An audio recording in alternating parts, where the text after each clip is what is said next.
18 வருஷமா இருக்க ஒரு டீமை பத்தி தான் இப்போ பேச போறோம். இவங்க வந்து அந்த ஃபெயிலியர்ல இருந்து கத்துக்கிட்டவங்க கிடையாது. ஒரு டாமினன்ஸால வின் பண்ணவங்க. 5 டைட்டில் வச்சிருக்க ஒரு டீம். ஆடுனது 5 ஃபைனல்ஸ். அந்த 5 ஃபைனல்ஸ்ல எத்தனை வாட்டி ஜெயிச்சிருப்பாங்கன்னு பாத்தீங்கன்னா 5 ஃபைனலுமே ஜெயிச்சு 5 கப்பு வச்சிருக்காங்க. எந்த டீம் பத்தி பேசுறேன்னு எல்லாருக்கும் தெரிஞ்சிருக்கும். மும்பை இந்தியன்ஸ். இன்னைக்கு அவங்கள பத்தி தான் பேச போறோம். Hello guys, this is we are boys.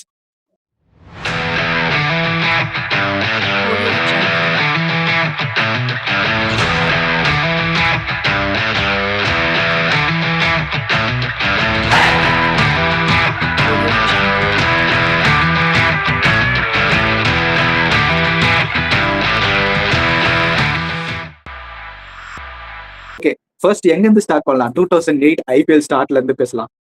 2008ல தான் மும்பை இந்தியன்ஸ் வராங்க உள்ள ஐபிஎல்ல.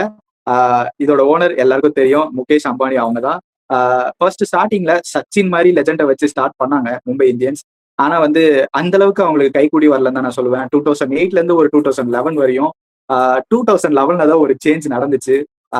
ஒரே ஒரு ஆள் அங்க இருந்து 2011ல இருந்து இப்போ 2025 வரையும் மாத்தின ஒரு ஆள் தான். அவர் தான் லெஜெண்ட் என்னை பொறுத்த வரையும், ரோஹித் சர்மா.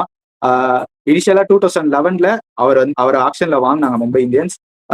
பெருசா வந்து நிறைய சான்சஸை யூஸ் பண்ணி நிறைய ரன்ஸ் ஸ்கோர் பண்ணாரு 2011 and 12. ஆனா ஃபைனல்ஸ் போய் ஜெயிக்க முடியல. ஏன்னா பெரிய டீம்ஸ் எல்லாம் இருந்துச்சு, சென்னை மாதிரி, கேகேஆர் மாதிரி பெரிய டீம்ஸ் எல்லாம் இருந்தனால அவங்களால ஜெயிக்க முடியல. ஆனா 2013ல தான் அவங்களோட ஃபயரே ஸ்டார்ட் ஆச்சு. கேப்டன்சி ஒருத்தருக்கு புதுசா கிடைச்சது, அவர் ரோஹித் சர்மா தான். கேப்டன்சி வந்ததுக்கு அப்புறம் அவரோட பர்ஃபார்மன்ஸ்ன்றது வந்து வேற எங்கேயோ போயிடுச்சு. அந்த வருஷமே கப்பும் அடிச்சிருந்தாங்க. ஓகே, அதிசன் ப்ரோ 2013 பார்த்திருப்பீங்க. அங்க ஸ்டார்ட் பண்ணாம 2008ல இருந்து மும்பை ஜெர்னியை ஸ்டார்ட் பண்ணுவாங்க. நான் இது வரையும் சொல்லியிருக்க வரையும். ஓகே, இப்போ எடுத்து என்ன கரெக்டா சொன்னீங்கன்னா, இப்போ சச்சின் டெண்டுல்கர் யாருன்னா ஒன் ஆஃப் தி லெஜெண்டரி இந்த கிரிக்கெட் வட்டாரத்தில் ஒரு லெஜெண்ட். என்னதான் முக்கிய மோட்டிவ் முதனாலும் அவர் கேப்டனா இருந்து அவரால் வந்து 2008ல இருந்து 2012 வரைக்குமே அவர் தான் வந்து கேப்டன்சி வச்சிருந்தாரு மும்பை இந்தியன்ஸ் டீமை. ஏன்னா அவர் தான் ஒரு பேண்ட் அம்பாசிடர். இந்த டீம் வந்து இப்போ வரைக்குமே இவ்வளவு பெரிய மும்பை இந்தியன்ஸ் ஒரு ஃபேன் பேஸ் இருக்கிற காரணம் என்னன்னு கேட்டீங்கன்னா, சச்சின் டெண்டுல்கர். இப்போ கூட ஒரு 40 வயசு 50 வயசான ஒரு ஆளுங்க கிட்ட போய் மும்பை இந்தியன்ஸ் டீம் உங்களுக்கு எவ்வளவு பிடிக்கும், ஏன் பிடிக்கும்னு கேட்டீங்கன்னா, சச்சின் டெண்டுல்கர் எடுத்து நடத்தின டீம் அது. அதனால எங்களுக்கு இப்போ வரைக்குமே நாங்க வந்து மும்பை இந்தியன்ஸ் டீம் ஃபாலோ பண்றோம் அப்படின்ட்டு. எப்படி சிஎஸ்கேக்கு ஒரு டோனியோ, ஆர்சிபி ஒரு விராட் கோலி, அந்த மாதிரி தான் சச்சின் டெண்டுல்கர் மும்பைக்கு. ஸோ அப்படி இருக்கிற பட்சத்தில் 2008ல அவங்க வந்து ஃபர்ஸ்ட் அவங்களோட காலை பதிச்சு ஃபர்ஸ்ட் பை வாங்குறது யாருன்னு கேட்டீங்கன்னா ஹர்பஜன் சிங்கை வாங்கினாங்க ஃபர்ஸ்ட் பையா.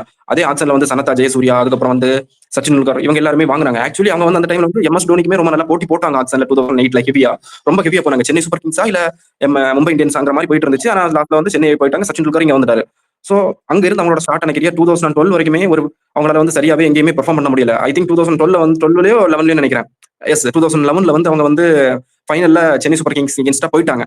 அங்க ஆரம்பிச்சது தான் அவங்களோட ஒரு சேஞ்ச் ஓவர். ரோஹித் சர்மாவுக்கு அதுக்கப்புறம் கேப்டன்சி கொடுத்து. இப்போ இதுல இருந்து நான் என்ன சொல்ல வரேன்னா, நம்ம எவ்வளவு பெரிய ஆளா இருந்தாலும் நமக்கு தலையில என்ன எழுதியிருக்கோ அதான் நமக்கு கிடைக்கும். ஏன்னா சச்சின் டெண்டுல்கர் கேப்டன்சியா இருந்து எதுவுமே இது பண்ணல. ரோஹித் சர்மா டேக் ஓவர் பண்ண முதல் சீசனே வந்து அவர் வின் பண்ணிட்டாரு. சச்சின் கையில தூக்கி கப்பா கொடுத்துட்டாரு. சச்சின் டெண்டுல்கர் அந்த சீசன்ல இருந்து ரிட்டையர் ஆகி போயிட்டாரு. அவர் மோட்டிவ் என்னன்னா, நான் ஒரு ஐபிஎல் கப்பாச்சு ஜெயிச்சுட்டு நான் கிளம்பணும் அப்படின்னு சச்சின் டெண்டுல்கர் கிளம்பி போயிட்டாரு. ரோஹித் சர்மா கேப்டன்சி ஜெயிச்சு எப்படி இப்போ ரஜத் பட்டிதார் விராட் கோலிக்கு கப்பா ஜெயிச்சு கொடுத்தாரு, அதே மாதிரி அப்போ அது நடந்துச்சு. சிமிலர் நம்ம இதை வச்சு பாத்துக்கலாம். ஸோ என்ன கேட்டீங்கன்னா, நீங்க கேட்டது வரைக்குமே நமக்கு தலையில என்ன எழுதியிருக்கோ அதுதான் நடக்கும். ரோஹித் சர்மா வந்து ப்ராப்பரா அந்த டீமை வந்து இவ்வளவு வருஷம் கொண்டு வந்திருக்காரு. 5 கப்பு ஜெயிச்சு கொடுத்திருக்காரு. எங்கேயுமே எந்த ஒரு ஃபிளாப்புமே இல்லை. போற ஃபைனல்ஸ் எல்லாமே வந்து தூள் கிளப்பிட்டாங்க. ஒரு ரன்ல எல்லாம் வின் பண்ண கதை இருக்கு. அடுத்தடுத்து பார்ப்போம் நம்ம அது. ஓகே, நிறைய பேர் சொல்லுவாங்க மும்பை இந்தியன்ஸ் ஃபைனல் வந்துட்டாலே எல்லா டீம்ஸும் பயப்படுவாங்க அப்படின்னு சொல்லுவாங்க. அது உண்மைதான். 5 ஃபைனல்ஸ் போய் 5 ஃபைனல்ஸ் ஜெயிச்ச ஒரே ஆள் மும்பை இந்தியன்ஸ் மட்டும்தான். ஓகே, அவங்க தொடர்ந்து எந்தெந்த ஃபைனல் ஜெயிச்சாங்கன்னு ஒரு வாட்டி சொல்லிடலாம். 2013, 2015, 2017, 2019, 2020 அது வரையுமே ஒரு டாமினன்ஸான ஒரு மும்பை இந்தியன்ஸை நம்மளால பார்க்க முடிஞ்சு.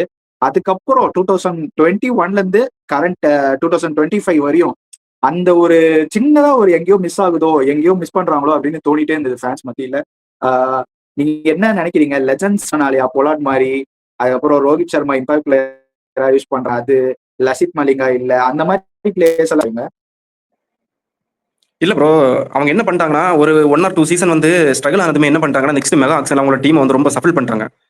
ஒரு குருணால் பாண்டியா வெளியில விட்டதா இருக்கட்டும், ஹர்திக் பாண்டியா வெளியில விட்டதா இருக்கட்டும், ஒரு கிம்டன் டிக்காக வெளியில விட்டதா இருக்கட்டும், இந்த சஃபில் தான் அவங்களோட அந்த இவ்வளவு ஸ்ட்ரகிளுக்கு காரணம். ஆனா லாஸ்ட் சீசன் வந்து இது எல்லாமே சரி பண்ணிட்டு மெல்ல உள்ளாடி வந்தாங்க. ஹர்திக் பாண்டியா ட்ரெயில வாங்கினதா இருக்கட்டும், மறுபடியும் வந்து பழைய அந்த ஓஜி பிளேயர்ஸ் 1 2 பிளேயர்ஸ் முடிஞ்ச பிளேயர்ஸை கொண்டு வந்ததா இருக்கட்டும். இந்த வருஷம் அப்படியே அந்த டீம் வந்து பழைய அந்த 2020 வைப் கொடுக்குது, 2021 வைப் கொடுக்குது எனக்கு என்ன கேட்டீங்கன்னா. ஏன்னா குருணால் பாண்டியா ஒருத்தர், நிதிஷ் ராணா ஒருத்தர், இந்த 2 பேரை தவிர மிச்ச எல்லாருமே இப்போ இந்த டீம்ல இருக்காங்க.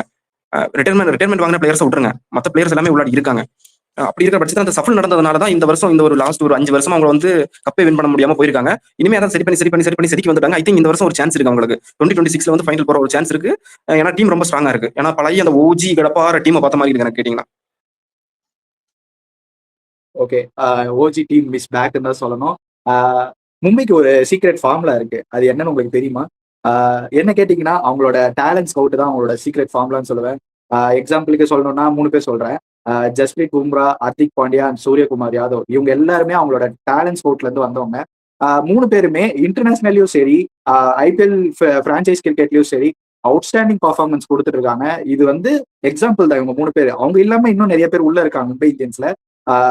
ஒரு டேலண்ட்டை வளர்த்து விடுற ஒரு டீம்னா நான் மும்பை இந்தியன்ஸ் தான் சொல்லுவேன். வேற எந்த டீமுமே கிடையாது. ஏன்னா ஒரு டேலண்ட் ஸ்கவுட்டை நம்பி அதுல இன்வெஸ்ட் பண்ணி அதுல சக்சீட் ஆகிற ஒரு டீம் மும்பை இந்தியன்ஸ். இதை வந்து அக்ரி பண்ணிக்கிறீங்களா நீங்க?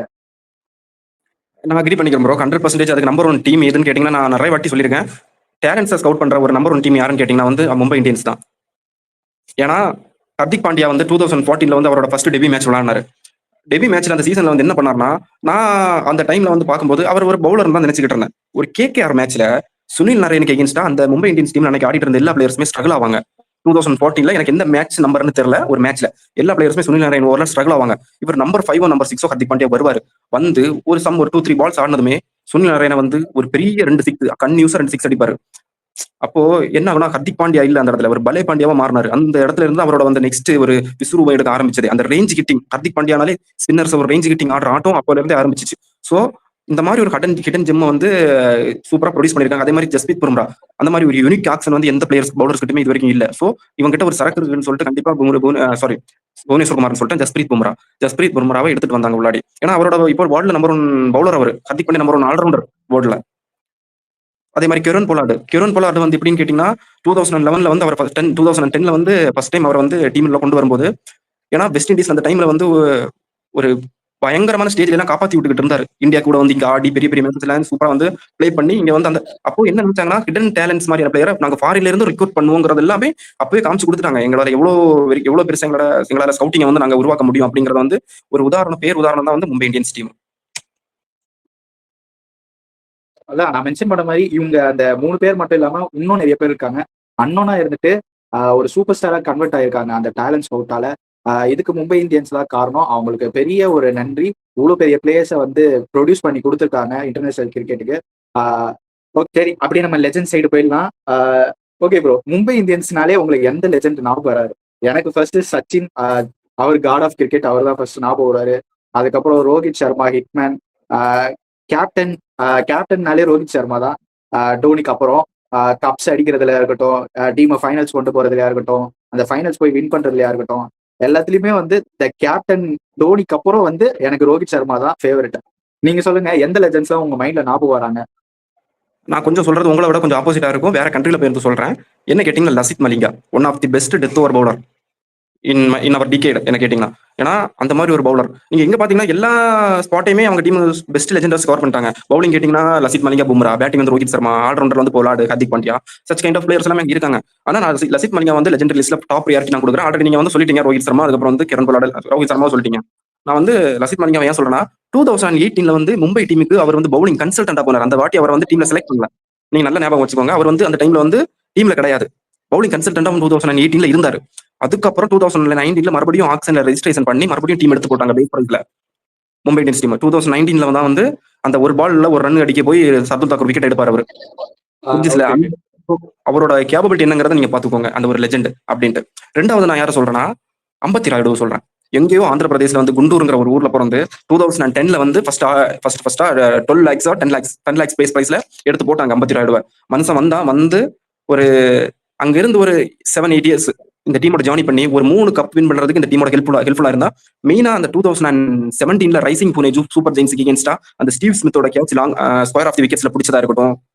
நீங்க நான் கரெக்டா போவீங்க. ஸ்டீவ் ஸ்மித்தோட கேட்சை வந்து அந்த லாஸ்ட் ஓவர்ல பிடிச்சதா இருக்கட்டும். டேனியல் கிறிஸ்டினோட அந்த ரன் அவுட் பண்ணி த்ரோ கொடுத்து டிகாக்கு த்ரோ கொடுத்து அங்க அந்த வின்னிங் மூமெண்ட் கிரியேட் பண்ணதா இருக்கட்டும். இது வந்து அன்னைக்கு அம்பத்தி ராயுடு பண்ணனா அவங்க கையில அந்த கப் இருந்திருக்காது. 2017 கப் அம்பத்தி ராயுடு அப்படி பண்ணலாம். சோ அந்த மாதிரி ஒரு லெஜெண்ட் வந்து என்னால வந்து தெலுங்கு பேச முடியும். அதனால அவர் வந்து தெலுங்குல நான் வந்து ஒரு விஸ்மாரி சொல்லிடுறேன். అంబతి రాయుడు ఈ టీంకి 2010లో వచ్చాడు. వచ్చి 7-8 years ఇక్కడ ఆడుకున్నాడు. ఆడుకుని 3 కప్పు గెలవడానికి ఉపయోగంగా ఉన్నాడు. ఆ తర్వాత అక్కడి నుంచి సిఎస్కేకి వెళ్ళిపోయాడు.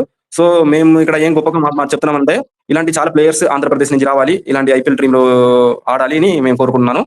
దానికి ఒక బెస్ట్ ఎగ్జాంపుల్ అంబతి రాయుడు. ఒక సౌత్ ఇండియా నుంచి కూడా వచ్చి ఇంత పెద్ద ఇంపాక్ట్, పెద్ద వన్ ఆఫ్ ది 2 బెస్ట్ ఫ్రాంచైజీలో ఆడుకోవడానికి మేము దేవుడు ఇచ్చిన పెద్ద వరప్రసాదమే అంబతి రాయుడు మనకు. அப்படி நான் இதை வந்து டெடிகேட் பண்றேன் டோட்டல் ஆந்திர பிரதேஷ் பீப்புள்ஸ்க்கு. ஏன்னா அப்படி ஒரு பிளேயர் அவர் வந்து ராயுடு. ஸோ இந்த 2 பிளேயர்ஸை நான் வந்து கன்சிடர் பண்றேன் ஒன் ஆஃப் தி லெஜெண்ட் அப்படின்ட்டு மும்பை இந்தியன்ஸ் டீம்ல ஆடினேன். நீங்க சொல்லிட்டீங்க ஜஸ்பிரீத் பும்ரா அண்ட் அம்பத்தி ராயுடு, லசித் மலிங்கா. நான் வந்து சச்சின் டெண்டுல்கரை கவர் பண்ணி அதுக்கப்புறம் ரோஹித் சர்மாவை கவர் பண்ணிட்டேன். ஓகே, இதை தவிர வேற ஏதாவது லெஜெண்ட்ஸ் இருக்காங்களா? கார்த்திக் இருந்திருக்காங்க அந்த டீம்ல. டுவைன் ஸ்மித்னு ஒரு லெஜெண்ட் இருந்திருக்காரு. அந்த டீம்ல தான் விளையாடிட்டு இருந்தார் முன்னாடி. உங்களுக்கு ஞாபகம் இருந்ததுன்னா 2010 அந்த போல டைம்லலாம் வந்து ஓப்பனிங்லாம் வந்து பிளாஸ்ட் பண்ணிட்டு இருப்பாரு. அவரு ஸ்டார்ட் பண்ணி வச்சதான் முதல்ல அந்த ஃபாரின் ஓப்பனர்ஸ் வந்து நல்லா பண்றது மும்பை இந்தியன்ஸ்க்கு. ஸோ அவரும் ஒன் ஆஃப் த ஒரு லெஜெண்ட்னு சொல்லலாம். அதுக்கப்புறம் சிஎஸ்கேக்கும் ஆடி இருக்காரு. அதுதான் பெரிய விஷயம். ஏன்னா 2 பெரிய பிரான்ச்சைஸிக்கும் ஆன ஒரே பிளேயர் அவர் தான். எப்படி டுவைன் பிராவோ எம்ஐக்கும் ஆடி இருக்காரு, இல்ல ஃபாரினர் சொல்றேன், டுவைன் பிராவோ எம்ஐக்கும் ஆடி இருக்காரு, சிஎஸ்கேக்கும் ஆடி இருக்காரு. இவரும் டுவைன் ஸ்மித்தும் 2 டீமுக்குமே ஆடி இருக்காரு. அதான் வெஸ்ட் இண்டீஸோட இடன் ஜெம்ஸ் எல்லாம் கண்டுபிடிச்சது முதல்ல வந்து மும்பை இந்தியன்ஸ் தான் எனக்கு பொறுத்த வரைக்கும். பிராவோ, பொலார்டு, டுவைன் ஸ்மித், அதுக்கப்புறம் நிறைய பிளேயர்ஸ் அதுக்கப்புறம் எடுக்கல. அவங்க இந்தியன் டேலண்ட்ஸை ஸ்கவுட் பண்ணி எடுத்துட்டாங்க. ஓகே, நெக்ஸ்ட் போயிடலாமா? ஓகே, எந்த இடத்துல அவங்க மிஸ் பண்ணாங்க 2020 கப் அடிச்சதுக்கு அப்புறமும் எந்த இடத்துல அவங்க மிஸ் பண்ணாங்கன்ட்டு சின்னதா வந்து அல்சங்கோ சொன்னாரு. அந்த ஒரு சீட்டை கலைச்சு போட்ட மாதிரி, டீமை கலைச்சு போட்டதா இருக்கட்டும், அந்த மாதிரி அது மாதிரி இல்லாம வேற ஏதாவது டிஃப்ரெண்டா இருக்கா? எந்த இடத்துல அவங்க வீழ்ந்ததுக்கான காரணம் 2021ல இருந்து இது வரையும் அந்த லாஸ்ட் 2025ல வந்து லாஸ்ட் ஒரு 4 மேட்சஸ் 5 மேட்சஸ் வந்து நல்லா விளையாடிருந்தாங்க. ஒரு கம்பேக் மாதிரி இருந்துச்சு. ஆனா வந்து ஃபைனல்ஸ் ரீச் பண்ண முடியல. பஞ்சாப் ஒரு பேரியர் போட்டாங்க அந்த இடத்துல. நீங்க 2 பேரும் சொல்லுங்க, என்ன நடந்துச்சு அவங்களுக்கு மும்பைக்கு 2020க்கு அப்புறம்? அதான் எல்லா டீமுக்கும் ஒரு ஸ்ட்ரகிள் ஃபேஸ் வரும்ல. அந்த மாதிரி இவங்களுக்கு ஒரு ஸ்ட்ரகிள் ஃபேஸ் என்னன்னா, ஒரு கேப்டன் டிரான்சிஷன் இவங்க பண்ண தவறிட்டாங்கன்ட்டு நான் பாக்குறேன். ஏன்னா ரோஹித் சர்மாக்கு அடுத்து ஒரு வைஸ் கேப்டன் கூட யாருமே இல்லை அந்த டீம்ல. பொலார்டு இருந்தாரு. பொலார்டுக்கும் பாத்தீங்கன்னா ஏஜ் ஒரு மாதிரி ரோஹித் சர்மா ஏஜ் அது ரொம்ப செட் ஆகலை எனக்கு தெரிஞ்சு. இப்போ எப்படி சிஎஸ்கே கஷ்டப்படுறாங்கல்ல, இப்போ கேப்டன் இல்லாத பார்த்தோன்னா ருத்ராஜ் கேக்வாடால சமாளிக்க முடியல பத்தியா தனியா ஒரு டீமை. நான் சொல்றது ஆக்ஷன்ல இருந்து ஒரு பிளேயர் எடுத்து அவங்க கிட்ட இருந்து பெஸ்ட் வாங்குறது முடியல. ஏன்னா சிஎஸ்கே வந்து தப்பு பண்ணிட்டாங்க, எம்ஐ முன்னாடி அந்த தப்பு பண்ணிட்டாங்க. ஸோ அது கொஞ்சம் கொஞ்சமா இம்ப்ரூவ் பண்ணி இப்போதான் ஹார்திக் பாண்டியாவை வந்து ஒரு டீம் வந்து ட்ரேட் பண்ணி எடுத்துட்டு வர அளவுக்கு துணிஞ்சிட்டாங்கன்ற அந்த டீம்.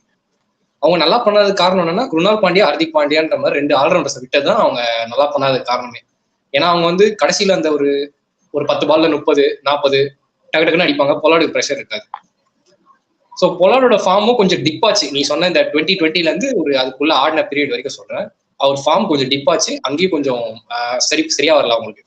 மற்றபடி டீம் எப்பயுமே நல்லா இருக்கும். போலிங் பேட்டிங் எல்லாமே நல்லா இருக்கும். அந்த ஒரு லோவர் டவுன் தி ஆர்டர் அந்த இது இருக்குல்ல, அந்த பவர் ஹிட்டிங் ஃபினிஷர் அண்ட் அந்த ஆல்ரவுண்டர்ஸ் அதுதான் அவங்களுக்கு மிஸ்ஸிங்கா இருந்தது லாஸ்ட் 5 வருஷத்துல. அதனால அவங்க கப்படிக்க தவறாங்க. போன வருஷம் கூட எலிமினேட்டர் வரைக்கும் வந்தாங்க, அதோட வெளியே போயிட்டாங்க.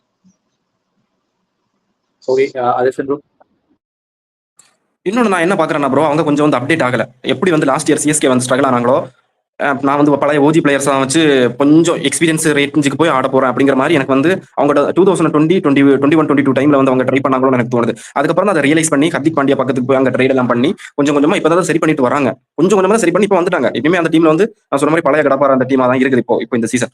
அவங்க அந்த பழைய அந்த ஒரு அப்டேஷன் இல்லாம போனது காரணம் தான். ஆல்ரெடி நான் சொன்னேன் என்ன ரீசன் சொல்லியிருந்தேன். அவங்க வந்து டீம் போட்டு சஃபில் பண்ணது ஒரு ரீசன். செகண்ட் ரீசன் என்னன்னு கேட்டீங்கன்னா, அப்டேட் ஆகல பிளேயர்ஸ். அந்த பெரிய 6 ஹிட்டிங் எபிலிட்டி எப்படி வந்து 200 எல்லாம் வந்து ஒரு அசால்ட்டான ஸ்கோரா மாறிடுச்சு. அதை அடிக்கக்கூடிய கேப்பபிலிட்டி இருக்கிற பிளேயர்ஸ் கொஞ்சம் டவுன் தி ஆர்டர்ல கம்மி ஆயிட்டாங்க அவங்களுக்கு. பொலார்டு எல்லாம் போனதுக்கு அப்புறம் சுத்தமா அது இல்ல. அவர் சொன்னாரு பொலார்டு வந்து ஃபார்ம் அவுட்ல இருந்தார் அப்படின்ட்டு. அது உண்மைதான். அந்த ஃபார்ம் அவுட் பெருமே ஒரு பெரிய ரீசன் தாங்க. பொலார்டு வந்து ஃபார்ம்ல இருந்திருந்தா கண்டிப்பா அவங்க வந்து அந்த 2021, 22, 23 டைம்ல வந்து ஒரு கப்பாச்சும் விளையாடி எடுத்திருப்பாங்க. ஆனா அவர் வந்து ஃபார்ம்ல இல்லாம போயிட்டாரு. சோ அதுவுமே வந்து ஒரு மெயின் ரீசன் தான். இன்னொரு ஒரே ஒரு விஷயம் ஆட் பண்ணிக்கிறேன். அது வந்து எப்பயுமே மும்பை இந்தியன்ஸ் கிட்ட நீங்க சொல்லியிருந்தீங்க முன்னாடி, மலிங்கா தான் வந்து one of the biggest legend அப்படி அவங்களுக்கு சொல்லியிருந்தீங்க. எப்பயுமே பாத்தீங்கன்னா பும்ராக்கு ஒரு பக்கம் வந்து ஒரு நல்ல பயங்கரமான இன்டர்நேஷனல் பவுலர் ஒருத்தவங்க இருப்பாங்க எப்பயுமே. லைக் ட்ரெண்ட் போல்ட்லாம் கூட பாத்தீங்கன்னா இப்ப கொஞ்சம் வயசாயிடுச்சு. ஒரு ஃபார்ம் அந்த அளவுக்கு இல்ல. பழைய 2019ல போட்ட ட்ரெண்ட் போல்ட் கிடையாது.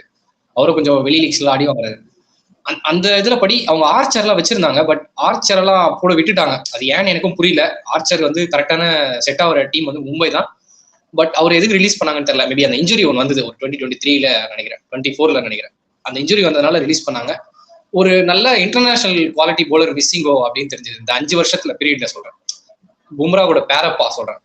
ஏன்னா பும்ரா கூட தனியா போடுவாரு, இன்னொரு சைட்ல ரன் லீக் ஆயிட்டே இருக்கும். அது ரொம்ப அது ஒரு பிரச்சனையாவே இருந்தது. அப்புறம் ஹார்திக் பாண்டியா ஒரு 2 ஓவர் போடுவார் நடுவில், அதுவும் மிஸ் ஆயிடுச்சு. அதுக்கும் ஆள் இல்லாத நம்ம என்ன பண்ணாங்க, பவுலர் நோக்கி போனாங்க, பேட்டர் நோக்கி போனாங்க, ஆல்ரவுண்டரே இல்ல. அதுதான் பிரச்சனையா இருந்தது. இந்த விஷயம் மட்டும் ஆட் ஆன் பண்ணிக்கிறேன் அந்த எம்ஐ ஸ்ட்ரகிள்க்கு. இப்போ சம்டைம்ஸ் என்ன பிரச்சனைனா ப்ரோ, அந்த சீசன் அந்த பர்டிகுலர் பிளேயர் வந்து ஃபார்ம்லையும் இருக்கணும். இல்லனா எவ்வளவு பெரிய கடப்பார டீமா இருந்தாலுமே அவங்களால பெர்ஃபார்ம் பண்ண முடியாது. என்ன கேட்டீங்கன்னா ஸ்டில் வந்து இந்த சீசன் வந்து ஆர்சிபியுமே எனக்கு என்னமோ அதை ஃபேஸ் பண்ணுவாங்களோ என்னன்னு எனக்கு தோணுது. ஏன்னா லாஸ்ட் சீசன் செம்ம ஒரு பயங்கரமான ஒரு பேய் ஆட்டம் ஆடிட்டாங்க. இந்த சீசன் அது மாதிரி ஆடுவாங்களான்னு கேட்டா எனக்கு தெரியல. ஏன்னா டீம் டேவிட் இந்த மாதிரி ஃபார்ம்ல இருக்காரு நம்ம எல்லாருக்கும் தெரியும். பிலிப் சால்ட் இந்த மாதிரி ஃபார்ம்ல இருக்காரு நமக்கு எல்லாம் தெரியும். சுத்தமா அந்த 2 பேரும் அட்ரஸே இல்லாம போயிட்டாங்க. ஆனா அப்போ அப்படி வரும்போது அப்படி கிடையாது. பிலிப் சால்ட் பீக் ஃபார்ம்ல இருந்தாரு, டிம் டேவிட் பீக் ஃபார்ம்ல இருந்தாரு. சோ இப்போ எனக்கு கேட்டீங்கன்னா அந்த டைம்ல வந்து அந்த பிளேயர்ஸ் ஃபார்முமே ரொம்ப முக்கியம் அந்த சீசனுக்கு. ஏன்னா முதல்ல நான் ஆல்ரெடி இந்த வீடியோ ஆரம்பிக்கும் போதே சொல்லியிருந்தேன், நம்ம தலையில என்ன எழுதி இருக்குதோ அதுதான் நமக்கு அந்த டைம்ல கிடைக்கும். ஏன்னா சச்சின் டெண்டுல்கரால முடியாத ஒரு லெஜெண்டரி பிளேயர் முடியாத ஒரு கப் நீங்க ரோஹித் சர்மா நெக்ஸ்ட் வந்த முதல் டெபியூட் சீசன்லயே கேப்டன்சி டேக் ஓவர் பண்ண டெபியூட் சீசன்ல கொண்டு வந்துட்டாரு. சோ அந்த டைம் நமக்கு என்னவோ அதுதான், வேற எதுவும் இல்ல. ஐபிஎல் பொறுத்த வரைக்குமே லைஃப்லயும் சரிதான், எங்கேயுமே சரிதான். அதே லிஸ்ட்ல நம்ம தலையும் வருவாரு. ஐபிஎல் ஸ்டார்டிங்ல யாருமே நினைச்சிருக்க மாட்டாங்க, தோனி எல்லாம் கேப்டனா அப்படின்னு யாராவது ஒருத்தர் சொல்லியிருப்பாங்க. நம்ம பொருந்த வயசு யாரை கேட்டிருந்தீங்கன்னா, நல்ல கிரிக்கெட் 90s 80s இருந்து பாக்குறவங்க கேட்டீங்கன்னா, தோனில இப்ப புதுசா வந்த பிளேயர் அவன கேப்டன் பத்தி என்ன தெரியும் கேட்டிருப்பாங்க. பட் இப்ப பாத்தீங்கன்னா 5 டைட்டில்ஸ் ஆஃப்டர் 18 இயர்ஸ் கழிச்சு ஹிஸ்டரியே வேற மாதிரி இருக்குல்ல. அதுல அவரையும் சேர்த்துக்கணும் எனக்கு தெரிஞ்சு. ஸ்டார்டிங்ல இருந்து இப்போ வரைக்கும் ஒரே கேப்டன் சிஎஸ்கேக்கு அவர் தான். 4 கேப்டன் தான் இருக்கு சிஎஸ்கேக்கு வரைக்கும். ஓகே, நெக்ஸ்ட் போயிடலாம். எனக்கு ஒரு இடத்துல மட்டும் டவுட் இருக்கு. நான் முன்னாடி சொல்லியிருந்தேன் டாலன்ட் ஸ்போர்ட் ப்ரொடியூஸ் பண்றதுல மும்பை இந்தியன்ஸ் தான் டாப்னு சொல்லியிருந்தேன். 2020க்கு அப்புறமும் அந்த 25 வரையும் அந்த டைம் பீரியட்ல அந்த டேலண்ட் ஸ்போர்ட்ல இருந்து எங்கேயாவது மிஸ் ஆயிடுச்சா? ஒரு டேலண்ட் ப்ரொடியூஸ் பண்ண அவங்க மிஸ் பண்ணிட்டாங்களா ஆஃப்டர் குர்னால் பாண்டியா, ஹார்திக் பாண்டியா அந்த வரிசையில இஷான் கிஷன் கூட வெளியே தோத்திட்டாங்க. ஐ திங்க் நீங்க சொன்னதுக்கு அப்புறம் தான் எனக்கு இப்போ அந்த தாட்ஸ் வருது. ஐ திங்க் அவங்க அதுக்கப்புறம் பெரிய இந்தியன் டீமுக்கு வந்து ஒரு ஹெல்ப்ஃபுல்லா இருக்கக்கூடிய ஒரு ப்ரூவன் டேலண்ட்ஸ் அவங்க அங்க இருந்து ப்ரொடியூஸ் பண்ணல. அதுக்கு முன்னாடி முடிஞ்சதோட சரி 2020க்கு முன்னாடி ஹர்திக் பாண்டியா, ஜஸ்பிரித் பும்ரா, குர்னல் பாண்டியா, ஈவன் இஷான் கிஷன் இவங்க எல்லாரும் இஷான் கிஷன் இவங்க எல்லாருமே ப்ரொடியூஸ் பண்ணாங்க. நிதிஷ் ராணாவுமே கொஞ்சம் கொஞ்சமா அப்பதான் ப்ரொடியூஸ் ஆகி வந்தார் அங்க இருந்து ஒரு பொட்டன்சியல் பிளேயர். அதுக்கப்புறம் இப்போ எனக்கு ஸ்ட்ரைக் ஆகுது அவங்க அதையும் மிஸ் பண்ணிட்டாங்கன்னு எனக்கு தோணுது அந்த இடத்துல. என்ன கேட்டீங்கன்னா அதையும் மிஸ் பண்ணிருக்காங்க. ஏன்னா இல்லைன்னா அவங்க வந்து மட்டும் ஒரு இந்தியன் டீமுக்கு இன்னும் ஒரு 2 பிளேயர் அவங்க உருவாக்கி கொடுத்திருந்தாங்கன்னா இன்னும் அவங்க கையில 2 கப் அதிகமா இருந்திருக்கும் அவங்க போற வேகத்துக்கு. ஏன்னா 2018-19 வந்து கன்யூஸா வின் பண்ணி நான் அப்பவே நினைச்சேன் இவங்க விட்டா இன்னொரு அடுத்த ஒரு 10 வருஷத்துல இன்னொரு 4-5 கப் வின் பண்ணிடுவாங்க அப்படின்னு நான் நினைச்சேன். ஆனா 5 வருஷம் ஆயிடுச்சு, ஒரு கப் கூட வின் பண்ணலாம். சோ என்ன கேட்டீங்கன்னா எங்கேயோ சம்திங் அவங்க வந்து நீங்க சொன்ன மாதிரி இப்போ எனக்கு அந்த மிஸ் ஆகுதுன்னு தோணுது அந்த டேலண்ட்ஸை ப்ரொடியூஸ் பண்றது இந்த லாஸ்ட் 5 இயர்ஸ்ல. இன்னொரு ஒரே ஒரு விஷயம், ஆல்ரவுண்டர்ஸ் இல்லைன்ட்டு நானும் சொல்லியிருந்தேன். இந்த மாதிரி அவங்களை விட்டாங்க எடுக்க முடியலன்ட்டு. இந்தியன் டொமஸ்டிக் சர்க்கியூட்ல ஆல்ரவுண்டரே முதல்ல இல்ல, அது தெரியல உங்களுக்கு. 140 போடுற ஆல்ரவுண்டர் 140 சும்மா 140 போடுற ஜேமி ஓட்டன் மாதிரிலாம் சொல்ல வரல. நான் சொல்றது வந்து கரெக்ட் லைன் அண்ட் லென்த்ல போறது. T20 இருந்தாலும் கரெக்டான லைன் அண்ட் லென்த் வித்து கொடுக்காத ஒரு டீசெண்டா ஒரு 3 ஓவருக்கு 30 அந்த மாதிரி போடுற ஆல்ரவுண்டர் கூட இல்ல. ஒரு ஓவர் தள்ளுற மாதிரி கூட இல்ல. மோஸ்டா எப்படி வராங்கன்னா பியூர் பேட்டரா வராங்க, இல்லைன்னா வந்து பவுலரா வராங்க. ஆல்ரவுண்டரா பாத்தீங்கன்னா ஸ்பின் ஆல்ரவுண்டர் நிறைய இருக்கு. அதுல கூட பாத்தீங்கன்னா குர்னால் பாண்டியாவோட அந்த குவாலிட்டி வரல. அதனாலே மும்பை இந்தியன்ஸ் அந்த தேடுதல்ல ஒண்ணுமே பண்ண முடியல அவங்களுக்கு. பையில எதுவுமே இல்லைன்னா எங்க இருந்து எடுப்பாங்க? பையில இருந்தா தானே எடுக்கிறதுக்கு. அந்த நிலைமை தான் அவங்களுக்கும். ஏன்னா நிறைய டீம்ஸ் இதே ஸ்ட்ரகிள் தான் எல்லா டீமுக்கும். அது எம்ஐக்கு கொஞ்சம் இன்னும் வெளிச்சமா தெரிஞ்சிச்சு அவங்க 2 பேரும் வெளியே போன பிறகு. ஒருத்தர் வந்து ஜிடிக்கு போயிட்டாரா, புதுசா டீம் வந்தது 2022 நான் சொல்றேன். ஒருத்தர் ஜிடிக்கு போயிட்டாரா, இன்னொருத்தர் எல்எஸ்டிக்கு போயிட்டாரா, அங்க உடஞ்ச டீம் தான். அதுக்கப்புறம் ஏஞ்சிக்கவே இல்லை, இன்ன வரைக்கும் ஏஞ்சிட்டே இருக்காங்க. ரோஹித் கேப்டன் விட்டு ஹார்திக் திருப்பி ட்ரேட் ஆகி இன்னும் குர்னால் பாண்டியா நெக்ஸ்ட் இயர்ல ட்ரேட் பண்ணுவாங்கன்னு நினைக்கிறேன். பண்ணிட்டாங்கன்னா அந்த பழைய டீம் வந்துடும். நீங்க சொன்ன ஃபுல் டீம். இப்போ சொன்னோன்னு எனக்கு ஒன்று ஞாபகம் வந்துச்சு. போன சீசன் அதுக்கு முன்னாடி சீசன் விக்னேஷ் புத்தூர் அண்ட் அஸ்வினி குமார் அவங்கள மாதிரி ஒரு டேலண்ட்ஸ் வந்தாங்க. பார்க்கும்போது ஓகே இவங்க நல்லா இருக்காங்களே அப்படின்னு நினைக்க தோணுது. ஆனா வந்து அவங்கள அப்படியே வெளியே வச்சிடுறாங்க, வெளியே பெஞ்சில் உட்காரப்பா அப்படின்னு தள்ளிடுறாங்க. ஒரு 2 மேட்ச் பாக்குறாங்க, 3வது மேட்ச் வெளியே தொட்டிடுறாங்க. டேலண்ட்டுக்கு கொஞ்சம் ஸ்பேஸ் கொடுத்தா எனக்கு என்னமோ அங்க இருந்து ஏதாவது ஒண்ணு வெளியில வருமோ அப்படின்னு தோணுது. நீங்க என்ன நினைக்கிறீங்க 2 பேரும்? இல்ல ப்ரோ, விக்னேஷ் புத்தூர் வந்து இப்போதைக்கு அவருக்கு வந்து என்னதான் ஒரு டேலண்ட் ப்ரொடியூஸ் பண்ணாலும் இந்தியன் டீம்ல இடம் இல்லை. குல்தீப் யாதவ் அங்க இருக்காரு. இன்னொன்று அஸ்வினி குமாருக்குமே இடம் இல்லை. அது ஹர்ஷ்தீப் சிங் அங்க இருக்காரு. லாட் ஆஃப் பிளேயர்ஸ் அங்க இருக்காங்க. ஸோ அது அவங்களையும் உடைச்சிட்டு வர மாதிரியான ஒரு பிளேயரை நான் ஏன் மேக் பண்ணலன்னு கேட்கறேன். ஏன்னா ஹர்திக் பாண்டியா எல்லாமே இந்த தடைகளை உடைச்சு தான் உள்ளாடி வந்தாரு. ஒரு ஜஸ்பிரித் பும்ராவுமே இதை உடைச்சு தான் உள்ளாடி வந்தாரு. அந்த மாதிரி உடைச்சிட்டு உள்ளாடி டேலண்ட்ஸ் ப்ரொடியூஸ் பண்ற பிளேயர்ஸ் அவங்க ப்ரொடியூஸ் பண்ணல. இந்த மாதிரி ஒரு டொமஸ்டிக் ஒரு ஐபிஎல் ஸ்டாண்டர்டுக்கு அடுத்த டீம்ல போய் விளையாடுற அளவுக்கு ஒரு விக்னேஷ் புத்தூர், அஸ்வினி குமார் மாதிரியான பிளேயர்ஸ் ஓகே ஃபைண்ட் அவுட் பண்ணாங்க தான், இல்லைன்னு சொல்ல. ஆனா ஒரு இம்பாக்ட் இல்ல, அவ்வளவுதான். ஓகே, எனக்கு நீங்க சொல்லும்போது அந்த 140 பேஸ் அப்புறம் வந்து பேட்டிங் ஆடக்கூடிய ஒருத்தரை நான் பார்த்தேன். ராமகிருஷ்ணா கோஷ் சென்னையில இருக்காரு. அந்த மாதிரி ஒரு பிளேயர் ப்ரொடியூஸ் பண்ணலையா? அப்படி சொல்றீங்களா நீங்க? அந்த மாதிரி தான். ஆனா வந்து சிஎஸ்கே கூட பாரு, நீ பெஞ்சில தான் உட்கார வச்சிருக்காங்க ஆடா கிளப்பர். அந்த தில்லி எம்ஐக்கு மட்டும் தான் இருக்கு. ஏன்னா இஷான் கிஷனை வந்து குஜராத் லைன்ஸ்ல இருந்து எனக்கு நல்ல ஞாபகம் இருக்கு. எப்படி வாங்கினாங்கன்னு சொல்றேன். குஜராத் லைன்ஸ்க்கு அந்த அண்டர் 19 கேப்டனா வின் பண்ணிட்டு வந்தாரு. வின் பண்ணல. அது அந்த இது வந்து வெஸ்ட் இண்டீஸ் ஜெயிச்சாங்க 2016 நான் சொல்றேன். அந்த அந்த இதுல பாத்தீங்கன்னா இஷான் கிஷன் ரிஷப் பண்ணிட்டு இருப்பாங்க 2 பேருமே. இஷான் கிஷன் குஜராத் லைன்ஸ் எடுப்பாங்க. 2017 தில்லா இவங்க வாங்கி அவரை வந்து ஒரு பெரிய பிளேயர் ஆக்கி விட்டது இவங்க தான். அந்த மாதிரி பண்ண மாட்டேன்றாங்க. இப்ப ரீசெண்ட் இயர்ஸ்ல வந்து ஒரு ஃபெயிலியர் வந்தா நீ சொன்ன பத்தியா, ஒரு 2 மேட்ச் கொடுக்குறாங்க, உட்கார வச்சுறாங்க, எல்லாம் தூக்கிடுறாங்க டீம் விட்டு. அது ஆஃப்டர் ரோஹித் சர்மா கேப்டன்சிக்கு அப்புறமாவே அது எனக்கு டிஃப்ரெண்டா தான் இருக்கு. அது நீ ரோஹித் சர்மா இருக்கும்போது நீ எவ்வளவுதான் மோசமா போனாலும் பேக் பண்ணுவாங்க. ஒரு 2 சீசனாச்சும் பேக் பண்ணுவாங்க மினிமமா. ஆனா இப்ப பார்த்தோன்னா ஒரு மேட்ச் தான், ஒரு 2 மேட்ச் தான். நல்லா பண்ணனா எடுத்துடுறாங்க, இல்லைன்னா வந்து உட்கார வச்சுறாங்க ஃபுல்லா. வேற யாராவது அந்த இடத்துல போட்டுறாங்க. அது ஒரு பிரச்சனை அவங்களுக்கு. ஓகே, நீ சொன்னதுக்கு அப்புறம் தான் ஒண்ணு தோணுது.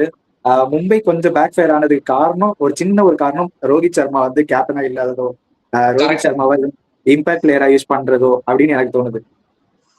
ஆமா, அவர் கடைசியில ஒரு ஏன்னா அவரை மாதிரி ஒரு கேப்டன் ஆன் ஃபீல்ட்ல இருக்கும்போது அந்த கிரவுண்ட்ல இருக்க பிளேயர்ஸுக்கு என்ன மாதிரி ஒரு ஹைப் இருக்கும் அப்படின்னு எனக்கு தோணுது. ஒரு இப்ப நான் ஃபீல்டிங் பண்ணிட்டு இருக்கேன் மும்பை இந்தியன்ஸ்ல அப்படின்னும் போது என் பக்கத்துல ரோஹித் சர்மா மாதிரி ஒரு பிளேயர் நிக்கிறாருன்ற போது எனக்கு என்ன மாதிரி ஒரு ஹைப்.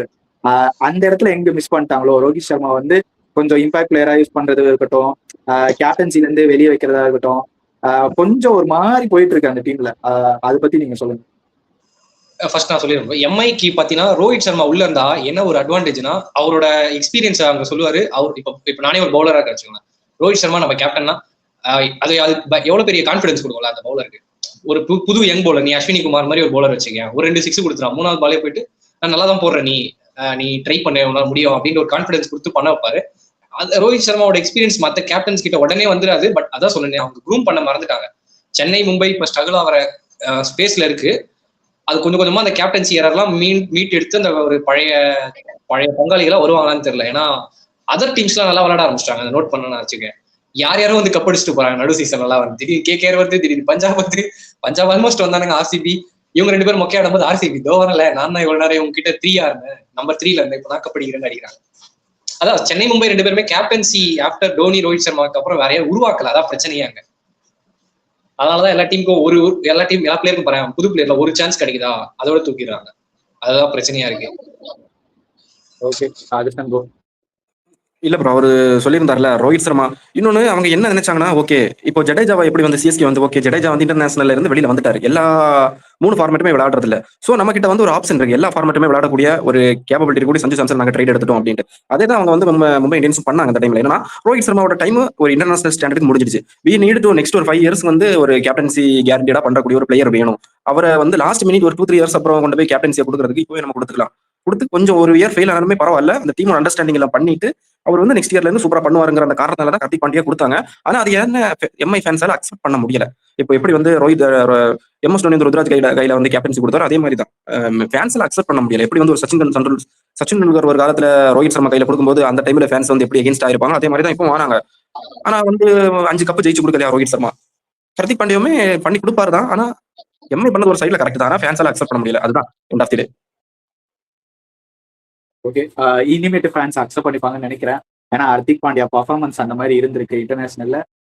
பார்க்கலாம் கம்பேக் மும்பை இந்தியன்ஸ் ஆவாங்களா இந்த சீசன் அப்படின்னு பொறுத்திருந்து பார்க்கலாம். எனக்கு ஒரே ஒரு விஷயம் தான், இந்த ரோஹித் சர்மா, விராட் கோலி, அப்புறம் டோனி, இவங்க 3 பேரும் வெளியே அதாவது ரிட்டையர் ஆகிறதுக்குள்ள, ஐபிஎல் விட்டு ரிட்டையர் ஆகிறதுக்குள்ள இன்னொரு கப் அவங்க கையில பார்க்கணும். அதுதான் எங்க ஆசை.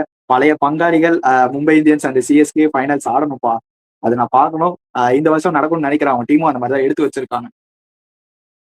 இல்ல ஃபைனல் வரணும்னு நான் சொல்லியிருக்கல, அதுக்கு நீங்க ஏதாவது சொல்லுங்க. பங்காளிகள் வருவாங்களா வரமாட்டாங்களா?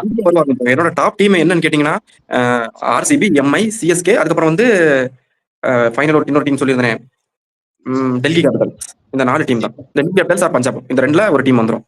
ஸோ கண்டிப்பா ஃபைனல்ஸ் வந்து என்ன கேட்டீங்கன்னா ஒன்னு எம்ஐ ஆர் ஆர்சிபி இருக்கும், இல்லைன்னா வந்து எம்ஐ ஆர் சிஎஸ்கே இருக்கும். இந்த 2ல ஒரு டீம் வந்து ஃபைனல்ஸ் கண்டிப்பா ஆடுவாங்க.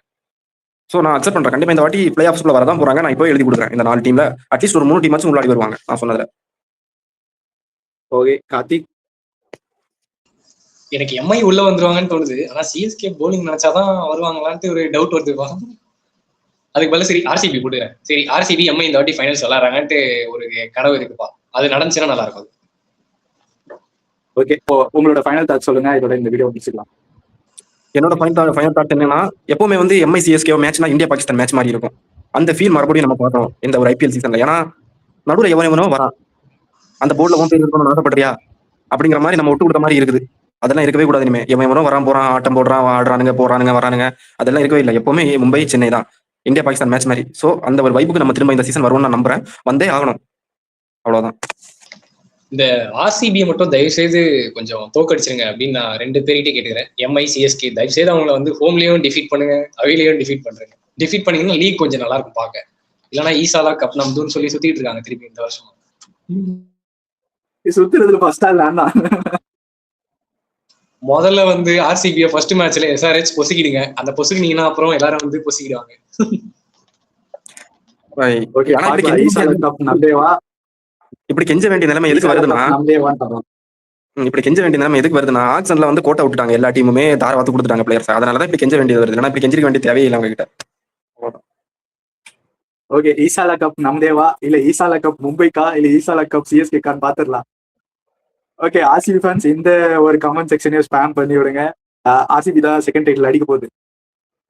ஓகே, என்னோட ஃபைனல் தாட் சொல்லிடுறேன். உங்களோட சப்போர்ட் இப்போ பயங்கரமா போயிட்டு இருக்கு. எனக்கு ரொம்ப பிடிச்சிருக்கு இந்த சப்போர்ட். அதே மாதிரி இதே சப்போர்ட்டை எப்பயும் போல எங்களுக்கு கொடுத்துக்கிட்டே இருங்க. நாங்களும் நல்ல நல்ல வீடியோவா பண்ணிக்கிட்டே இருப்போம். அது வரையும் பாய். ஓகே, இதையும் சொல்லிடுறேன். லைக் பண்ணுங்க, ஷேர் பண்ணுங்க, அண்ட் சப்ஸ்கிரைப் பண்ணுங்க. அவங்க இந்த வீடியோ பிடிச்சிருந்தா உங்க ஃப்ரெண்ட்ஸ்க்கும் ஷேர் பண்ணி விடுங்க. ரொம்ப எஃபர்ட் போட்டு பண்ணிட்டு இருக்கோம். நெக்ஸ்ட் வரப்போறது உங்களுக்கு சர்ப்ரைஸா இருக்கும். நம்ம ஃபேன் ஒருத்தர் கேட்டாரு ஸ்வாட் அனாலிசிஸ் போடுங்க அப்படின்ட்டு. ஸ்வாட் அனாலிசிஸ் ஃபார் டீம் ஃபர்ஸ்ட் நம்ம ஆர்சிபி பத்தியே போட்டுடலாமா? நாளைக்கு ஸ்டார்ட் பண்ணலாம். ஆர்சிபியோட ஸ்வாட் அனாலிசிஸ் பண்ணலாம் நான் நினைக்கிறேன். நீங்க 2 பேரும் சொல்லுங்க. RCB SRH first match. Okay ஸ்வாட் அனாலிசிஸ். ஓகே, ஃபர்ஸ்ட் மேட்சை அப்படியே ஸ்வாட் அனாலிசிஸ் பண்ண போறோம். ஒரு டீமுக்கு என்ன ஸ்ட்ரென்த், வீக்னஸ், அதுக்கப்புறம் வந்து என்னென்ன அவங்க ஃபேஸ் பண்ணுவாங்க அப்படின்லாம் அதை பத்தி பேசிடலாம். நாளைக்கு ஒரு இன்ட்ரெஸ்டிங்கான வீடியோ வரப்போகுது. எல்லாரும் வெயிட் பண்ணி பாருங்கன்னு தான் சொல்லுவேன். Okay, by.